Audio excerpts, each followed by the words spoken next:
You know, the 208 is nothing if we're not responsive. It's one of the founding principles of the show. You see, our forefathers entrusted us. All right, never mind. Forget about that part. Speaking of forefathers, though, back when Boise was just beginning, the streets, they were dirt, the sidewalks were wooden. Modern transportation consisted of, well, trains.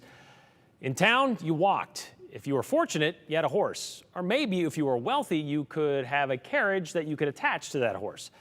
And if you were, well, fancy, well then, that leads us to a text message we recently received from someone who said, "I'd like to hear about the cement steps that were supposedly for horse-drawn carriages in the olden days on Warm Springs Avenue."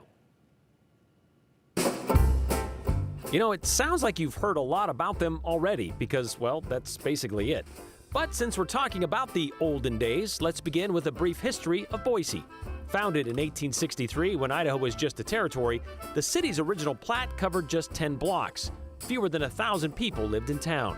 By 1890, when Idaho became a state, Warm Springs Avenue was just an undeveloped dirt road to a local hot spring. Statehood begat more people, which begat the need for more places to live, which begat the use of that geothermal power as a source for heating homes. Soon, mansions began springing up along what would become Warm Springs Avenue. And with them, the means with which these homeowners would get in or on how they would get around.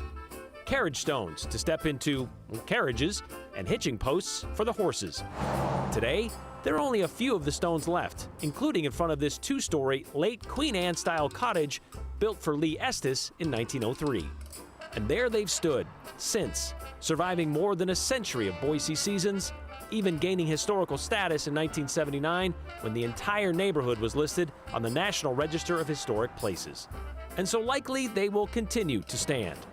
A reminder of how many steps forward the city has taken. Dan Everhart with the Idaho State Historical Society says those stones remain because of that historic preservation protection given to those houses on Warm Springs Avenue. But that's not the only place you can find what he calls street furniture. You can still see a few of those others scattered around other historic Boise neighborhoods.